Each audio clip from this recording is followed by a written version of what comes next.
안녕하세요. 안녕하세요. 네, 이번 시간에는 이제 모성간호학을 먼저 시작해 보도록 하겠습니다. 여러분들이 책을 보시면 아동간호학이 먼저 들어가 있죠.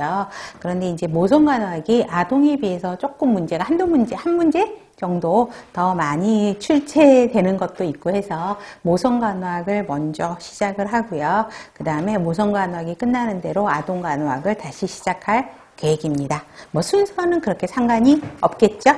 네, 좋습니다. 그러면 자 410페이지부터 시작을 합니다. 첫 번째가 여성 건강의 이해입니다. 자, 여성 생식기 구조가 문제 나오지는 않죠. 그렇지만 전체적인 베이스로 여러분들이 갖고 계셔야 될 것 같고요. 자, 외생식기와 내생식기로 나눠지죠. 그래서 외생식기는 바깥에 보이는 부분을 이야기하고 있습니다.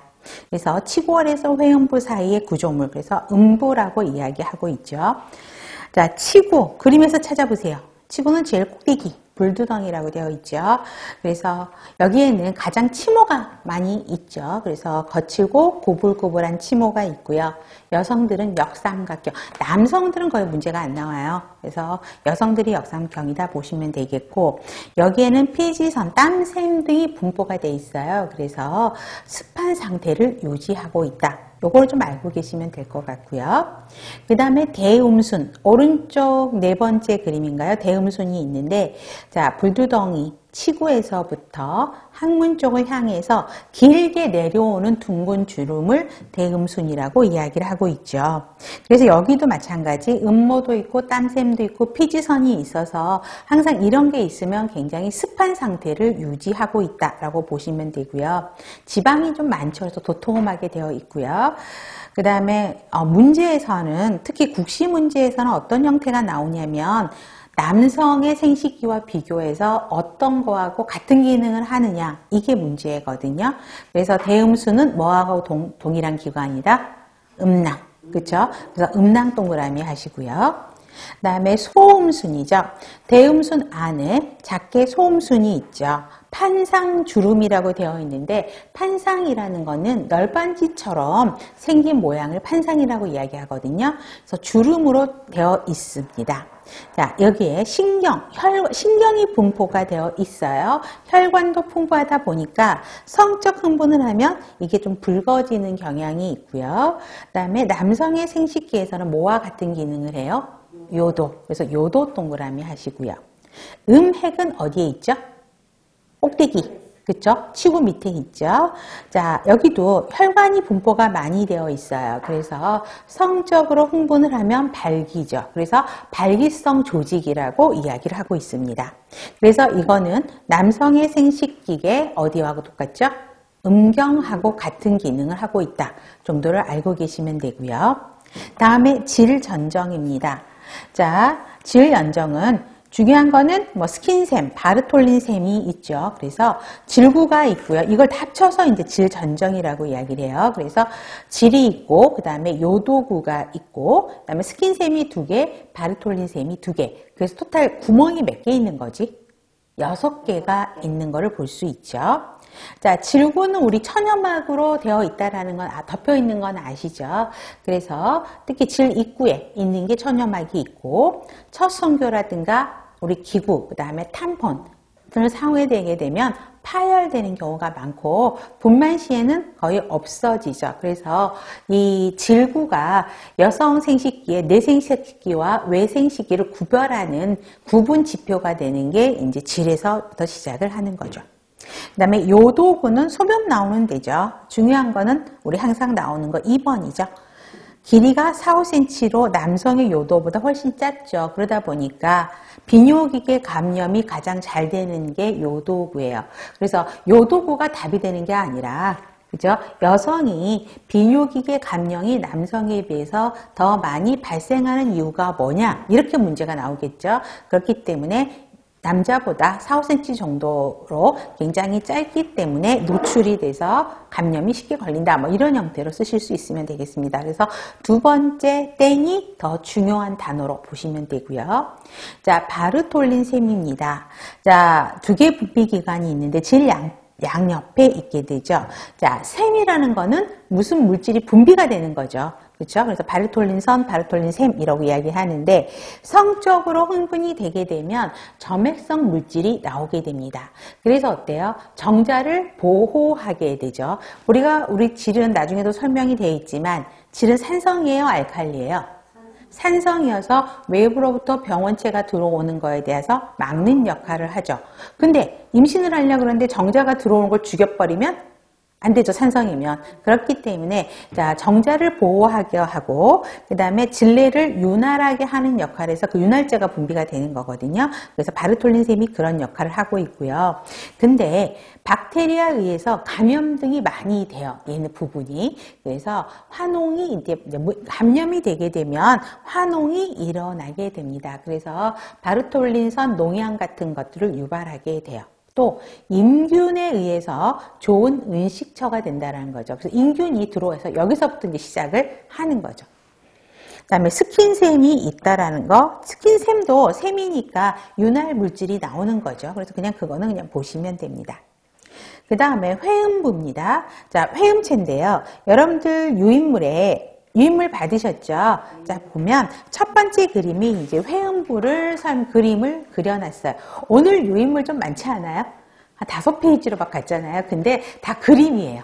글이 있으면 좋은데 그냥 한번 보고 끝 하셔도 되는 것들이에요. 그래서 회음을 여러분들한테 들었는데, 자, 마른 목골의 근육 부분이고요. 분만할 때 손상을 가장 많이 받는 데가 회음 부분이에요. 그래서 골반 내부 구조를 지지한다 알고 계시면 되겠고요. 자, 항문 올린근이 회음을 이제 구조를 이루고 있는데, 자, 골반의 바닥을 구성하고 직장요도 질이 뚫고 지나가는 부분을 항문 올린근이라고 이야기합니다. 그런데 항문 올린근을 구성하는 세 가지 근육이 뭐냐? 이게 또 국시에서도 문제가 많이 나오는 거거든요. 근데 공무원 시험에는 그렇게 나올 것 같지는 않은데, 그래서 치골, 미골근, 장골, 미골근, 치골, 직장근. 그래서 치미, 장미, 치직 이렇게 저는 외웠었거든요. 그래서 세 가지가 이제 항문 올린근을 유지하고 있고, 그 다음에 회음체요. 페리니얼 바디라고 이야기하죠. 회음 구조의 가장 기본체 틀, 회음체라고 이야기를 합니다. 그래서 우리가 요도, 항문, 질 수축을 돕고 태아가 이제 나올 때 얘가 늘어나야 애가 나오잖아요. 그래서 늘어나서 납작해지고, 그렇기 때문에 분만할 때 손상을 가장 많이 입는 부분이 회음체가 손상을 많이 입게 됩니다. 그래서 우리 케겔 엑서사이즈는 아시죠? 그래서 케겔 엑서사이즈를 통해서 이제 이 부분을 강화시킬 수 있다라고 이야기를 하고 있습니다. 자, 그래서 특히 아까 항문 올린근에서 치골, 미골근 있죠? 치골, 미골근하고 그다음에 회음체 두 개를 표시해 보세요. 치골, 미골근하고 회음체가 케겔 엑서사이즈를 통해서 훨씬 더 근육을 강화시킬 수 있는 부분이다라고 보시면 돼요. 두 가지. 회음체에는 케겔 엑서사이즈가 쓰여 있고, 그 다음에 치골, 미골근도 하나 끌어당겨서 케겔 엑서사이즈를 통해서 강화되는 부분이 어디냐? 그러면 회음체, 치골, 미골근이다. 이렇게 두 가지로 정리를 하시면 되겠습니다. 다음에 내 생식기 그림은 있을 거고요. 그 다음에 공부하시면서 생식기 부분이 그림이 좀 이렇게 뒤에 있었으면 좋을 텐데 앞뒤로 좀 왔다 갔다 해야 되는 건데, 자, 뒤에 1번 질을 좀 볼게요. 자, 질이 아까 내생식기와 외생식기를 구분하는 지표라고 이야기를 했죠. 그래서 외음에서 자궁까지 통하는 근육관을 질이라고 이야기합니다. 자, 질의 전방에는 방광이 있고 호방에는 직잔이 있고, 뭐 이거는 그냥 흐름으로 보셔도 돼요. 이거는 별로 중요하지 않아요. 자, 기능은 여러분들이 알고 계시죠? 태아가 나오는 길이죠. 질을 통해서 나오는 산도 역할을 하게 되죠. 그러면 분만할 때는 질이 어때요? 늘어나야 되겠죠. 확장이 돼야 이 3kg짜리 애들이 머리가 이렇게 나오는 거잖아요. 그래서 질 확장으로 인해서 태아가 나오는 산도 역할을 하는 게 질이고요. 그 다음에 배설관의 기능이요. 그래서 자궁 분비물이라든가 월경할 때 물질들이 다 질을 통해서 나오게 되고, 그 다음에 성교할 때 이루어지는 성교기관이 질을 통해서 이루어지게 되죠. 자, 질벽. 그래서 기능은 금방 아실 겁니다. 자, 질벽에서 보면 아까 분만하면 질이 늘어나야 되죠. 그래서 확장하는 이유가 추벽이 있다. 추벽이라는 거는 쭈글쭈글한 주름을 추벽이라고 하거든요. 그래서 쭈글쭈글한 주름이 있으니까 늘어날 수 있다라는 것이고요. 그다음에 중층 편평상피로 덮여 있어서 얘도 잘 늘어나요. 그래서 질은 늘어나야지 아기가 나오는 거죠. 그다음에 여기는 샘은 없어요. 샘 당연히 모낭은 없죠. 샘은 없는데 어떤 질 안에는 축축하게 유지되고 있죠. 또 중요한 거는 질은 산성이에요, 알칼리예요? 산성이라는 거 동그라미 하셔야 됩니다. 산성으로 유지하고 있기 때문에 외부에서 어떤 균이 들어온 거를 막죠. 그래서 자궁 내부 침입을 막게 하는 역할이 산성으로 되어 있어서 그렇습니다.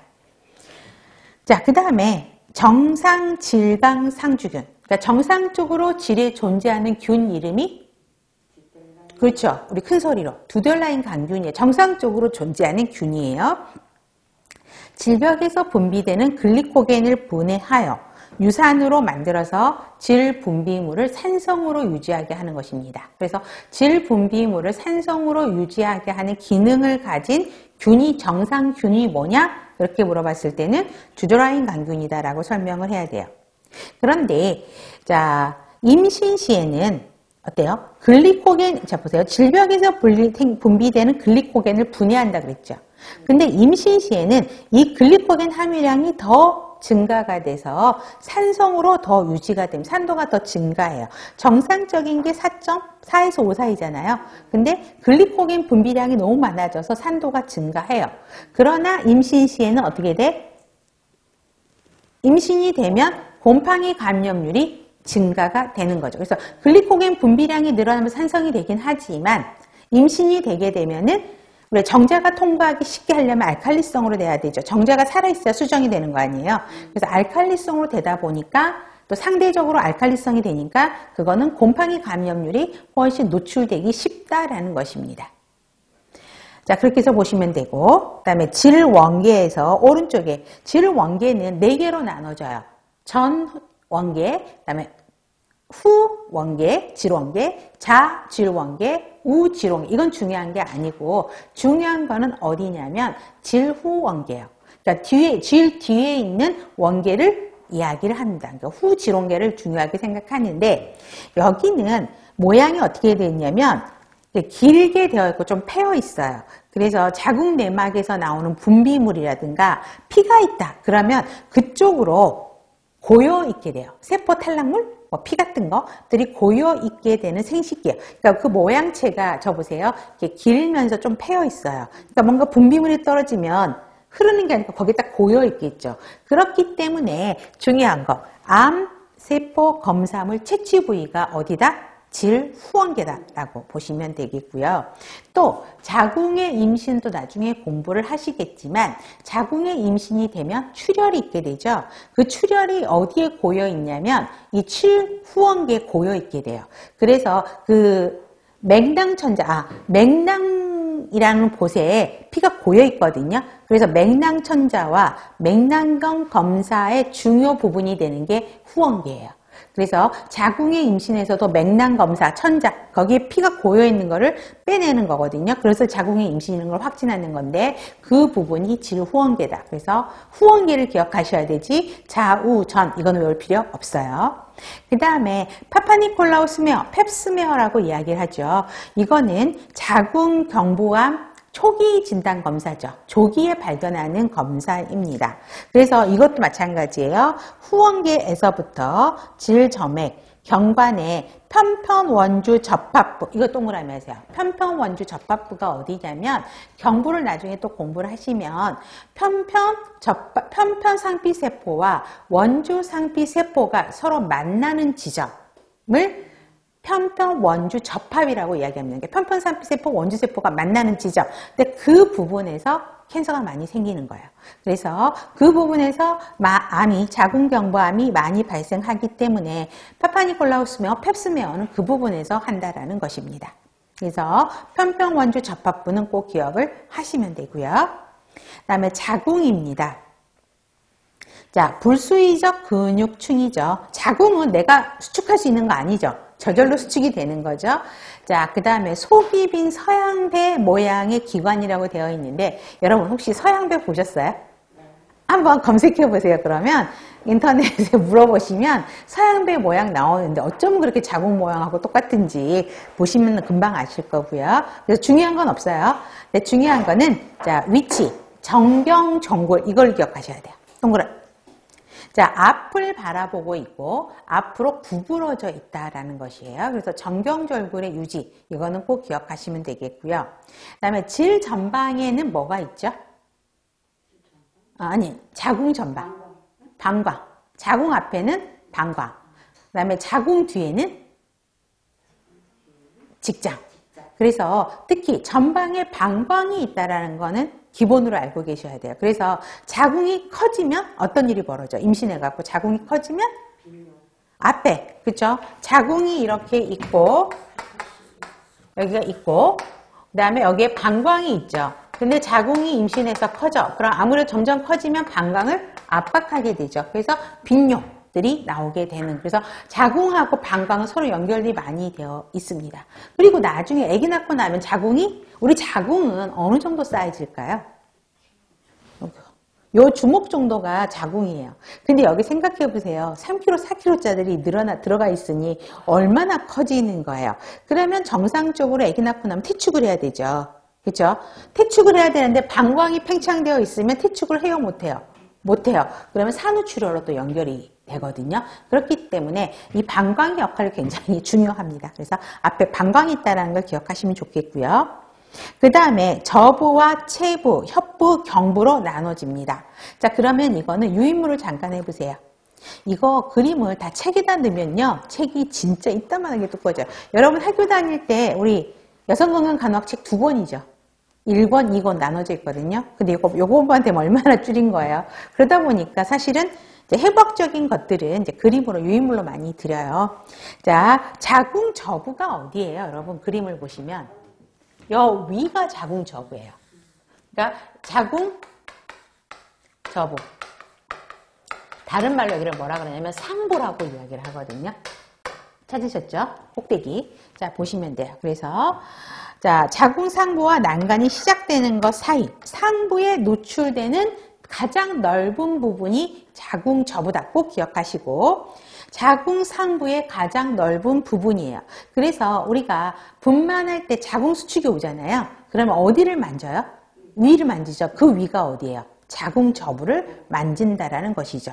그래서 특히 자궁 저부가 자궁 수축 정도를 측정하는 부위가 되는 이유가 뭐냐? 이렇게 물어보면 근육의 친밀도가 높다. 그래서 잘 만져진다라는 것이에요. 그래서 분만 시 자궁 수축을 확인하는 데가 자궁 저부다는 꼭 기억을 하셔야 됩니다. 그 다음에 체부 보세요. 체부는 여러분들 그림에서 오른쪽 아래 몸통이라고 되어 있죠. 체부는 별로 중요하지 않고, 그 다음에 협부는 가운데 볼록 들어갔죠. 살짝 날씬하게 허리 들어간 것처럼 들어갔죠. 이게 협부입니다. 그래서 좁은 부분이고요. 두 번째 줄, 자궁 상부와 하부 사이에 나누어지는 생리적 수축륜이 발생한다. 그래서 생리적 수축륜 동그라미 하세요. 정상적으로 임신이 되게 되면 생리적 수축륜이 만들어지게 되는 위치가 협부에서 만들어져요. 여기에서 문제가 생기면 병리적 수축륜으로 이루어지게 되죠. 그 다음에 밑에가 뭐죠? 자궁 저부가 있고, 그 다음에 여기에 볼록 이렇게 들어가서 협부가 있고, 그 다음에 그 밑에가 경부가 있죠. 자, 경부가 아래에 있다라는 위치를 먼저 기억을 하셔야 되겠고요. 그 다음에 우리가 요즘에는 이제 저 때는 자궁 경부, 요즘 젊은 친구들은 한국말로 배우죠. 자궁목이라고 이야기를 많이 해요. 그래서 자궁목이 있습니다. 그래서 자궁의 내부 아래쪽, 그러니까 여기 아래쪽을 차지하고 있는 게 경부라는 걸 보시면 됩니다. 그 다음에 연령에 따라서 자궁의 크기가 바뀌게 되죠. 그래서 체부와 경부의 그 사이즈를 보면 되는데 3분의 1, 3분의 2가 중요한 건 아니고, 자, 어른이 되고 성숙할수록 어디가 더 커진다? 경부가 커져요? 체부가 커져요? 체부가 더 넓어지고 커지게 되죠. 그래서 그거를 기억하시면 돼요. 그래서 사춘기 전, 오른쪽 그림에 보면 사춘기 전, 미산부, 경산부 이렇게 되어 있는데, 그죠? 경산부가 되면 우쪽 체부가 훨씬 더 커져 있는 걸 보시죠.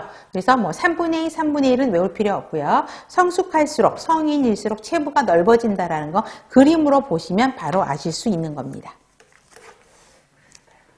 다음에 자, 자궁의 기능을 보세요. 자, 월경을 여기서 하게 되죠. 그 다음에 착상, 수정란이 난소에서 이제 호르몬이 분비가 돼서 수정란이 팽대부에서 만들어져서 수정란이 난관을 타고 들어와서 자궁으로 들어오죠. 그래서 자궁에서 수정란이 착상하게 되죠. 착상을 잘 못해. 착상이라는 거는 수정란이 여러분들 드라마 같은 데서 보면 유산한 며느리한테 시어머님들 구박하면서 뭐라 그러죠? 애가 미끄러졌네. 그렇거든요. 유산이라는 표현을 그렇게 쓰는데 착상이라는 거는 수정란이 자궁벽에 딱 달라붙어서 뿌리를 내고 있어야 착상을 하고 거기서 커지잖아요. 근데 착상을 못하지 않고 이렇게 미끄러지면 유산이 되는 거예요. 그렇기 때문에 착상 기능을 하고 있고요. 그 다음에 거기서 자궁에서 수정란이 크게 되죠. 점점 3kg까지 크게 되죠. 수정란 발육을 이제 유도하게 됩니다. 그래서 임신하게 되면 태아에게 자궁에서 영양 공급을 하게 되죠. 그래서 임신 유지를 하게 되고요. 분만이 일어나면 태아를 밀어내는 역할. 그래서 아까 자궁의 정의에서 보면 불수의적 근육층이라고 이야기하고 있죠. 그렇기 때문에 분만이 다가오면 자궁이 내가 움직이고 싶지 않아도 자궁이 자발적으로 수축을 해서 태아를 질 밖으로 밀어내는 역할을 하게 됩니다. 자, 그러면 자궁체부를 보세요. 자궁체부 아까 그림에서 찾으셨죠. 몸통이라고 하는데 그런데 여기는 자, 3개층으로 되어 있습니다. 자궁근층으로 이루어져 있고요. 자, 자궁근층을 먼저 보세요. 3개층. 그래서 자궁외막 바깥쪽, 그 다음에 자궁근층, 자궁내막. 그래서 3개로 이루어져 있습니다. 그러면 자궁체부의 제일 바깥층을 당연히 외막이라는 거는 이해되시죠? 근데 중요한 거는 자궁근층, 가운데 있는 층을 물어보는 문제가 제일 많습니다. 그래서 밑에 그림이랑 같이 한번 봐보세요. 자, 자궁근육 가운데 있는 층이에요. 근층은. 그러면 자, 외층 보세요. 외층은 종횡근이라고 되어 있죠. 얘꼴 세로근이라고 되어 있죠. 그래서 아래쪽 그림을 보시면 길게 내려와 있는 근육 그림이 이렇게 되어 있잖아요. 길게. 그렇죠? 이거 기억하셔야 돼요. 그래서 종횡근이다. 자, 분만 중 길게 되어 있으니까 어때요? 태아와 태반을 만출하는 기능을 바깥층에서 하고 있습니다. 그 다음에 중간층은 여기에서 외측이라고 되어 있는데 이거는 중간층으로 바꾸세요. 오른쪽 그림. 자, 사위근이라고 되어 있는데 팔자 모양의 빗살무늬 모양으로 되어 있죠. 그래서 이렇게 되어 있고 그 다음에 어떻게 되어 있어요? 다시 이렇게 팔자 모양으로 되어 있습니다. 이거를 사위근이라고 이야기를 하는데 중요한 거. 자, 팔자 모양의 근육 사이로 혈관이 지나서 분만 후에 우리 자궁 수축하죠. 그러는 어떤 역할을 해요? 지혈작용의 동그란 지혈작용을 하고 있고요. 그 다음에 윤상근은 제일 밑에 돌림근이라고 되어 있죠. 돌림근은 이렇게 가로무늬 모양으로 되어 있다라는 돌림 형태 이렇게. 그러면 여기에서는 어떤 역할을 해요? 여기도 중요한데 자, 자궁 경부를 둘러싸고 있죠. 아래쪽. 그런데 월경이 역류하는 거, 위로 역류하는 거, 그 다음에 임신 중에 자궁 내용물을 유지하는 역할을 하게 됩니다. 그러면 앞에 저 보세요. 자, 이 근육이 자궁 내용물을 유지하는 기능을 해요. 탄탄하게 있어야 되겠죠. 근데 이 부분이 손상이 돼서 힘이 없어. 그러면 어떤 일이 벌어져? 아기가 밑으로 빠져내어져. 그럼 이게 뭐예요? 자궁경관 무력증 IIOC라고 이야기를 하죠. 그래서 IIOC 같은 경우는 이 윤상근이 문제가 생겼을 때 발생한다는 걸 기억하시면 됩니다.